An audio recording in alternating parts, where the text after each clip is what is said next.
भगवान उनकी मदद करते हैं जो खुद की मदद करते हैं। हमने अक्सर सुना है भगवान भी उनकी मदद करते हैं जो स्वयं की मदद करते हैं। आज जिस प्रेरक कहानी के बारे में हम आपको सुनाने जा रहे हैं वो इस वाक्य पर आधारित है। तो आइए शुरू करते हैं आज की प्रेरक कहानी। एक बार की बात है, गोविंदपुर नामक एक गांव में साधु रहता था। वह साधु सदा ही भगवान की भक्ति में लीन रहता था। वे दिन रात भगवान के भजन गाता था और ऐसे ही अपना जीवन व्यतीत करता था। यह साधु एक कुटिया में रहता था और पेड़ के नीचे बैठकर तपस्या करता था। भगवान के प्रति उस साधु का यह भाव और अटूट भरोसा देखकर सभी गांव वाले भी उसे बहुत सम्मान करते थे। उस गांव में सब सही चल ही रहा था कि अचानक वहां भयानक बाढ़ आ गई। इस बाढ़ से सब तहस नहस हो गया और गांव के लोग अपनी जान बचाते हुए इधर उधर भागने लगे। जब लोग जान के बचाव में यहाँ वहाँ भाग रहे थे तो उन्होंने देखा कि हर दिन की तरह आज भी वह साधु पेड़ के नीचे बैठकर भगवान का नाम जप रहा था। यह देखकर लोगों ने उन्हें वहाँ से उठने की सलाह दी और वहाँ से चलने के लिए आग्रह किया। लेकिन साधु ने कहा, आप लोग मेरी चिंता न करें, मुझे मेरे भगवान बचाएंगे। देखते ही देखते पानी स्तर का इतना बढ़ गया कि पानी साधु के कमर तक आ पहुंचा।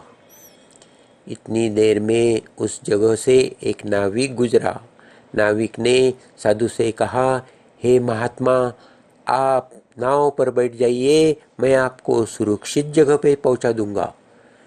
साधु ने कहा, नाविक, मुझे तुम्हारी आवश्यकता नहीं है, मुझे मेरे भगवान बचाएंगे।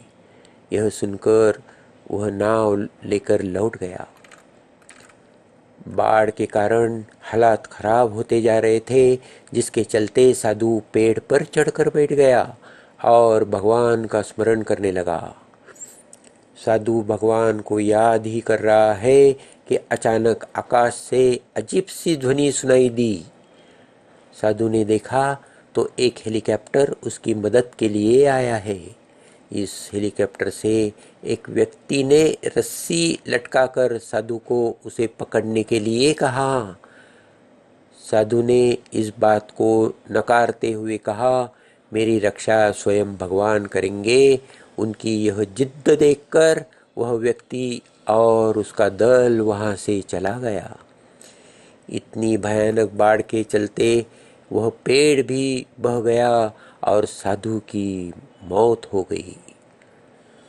मृत्यु होने के पश्चात भी वह व्यक्ति जैसे ही स्वर्ग के द्वार पर पहुंचा तो उसने ईश्वर से पूछा, प्रभु, मैं तो पूरे मन से आपकी भक्ति की, लेकिन जब मैं अपने अंत समय में मदद के लिए आपको पुकार रहा था तब आप मेरी मदद के लिए क्यों नहीं आए? इस बात का उत्तर देते हुए भगवान ने कहा, हे मुनिवर, मैं तुम्हारी रक्षा के लिए एक बार नहीं बल्कि 3 बार आया था। सबसे पहले तो गांव के लोगों के रूप में आया था, फिर नाविक के भेष में आया और अंत में हेलीकॉप्टर में मौजूद उस व्यक्ति के रूप में आया था। लेकिन तीनों ही बार तुम मेरे स्वरूप को पहचान नहीं पाए। ईश्वर के इन वचनों को सुनकर मुनिवर को एहसास हुआ, लेकिन तब तक बहुत देर हो चुकी थी। इस छोटे से प्रसंग से हमें यह शिक्षा मिलती है कि भगवान तो हर जगह उपस्थित है। यह हमें सुनिश्चित करना है कि वह हमें कब और कैसे कोई अवसर प्रदान करते हैं। इसलिए जब तक आप स्वयं खुद के लिए मदद का प्रयास नहीं करते हैं तब तक ईश्वर चाह कर भी आपके लिए कुछ नहीं कर सकते।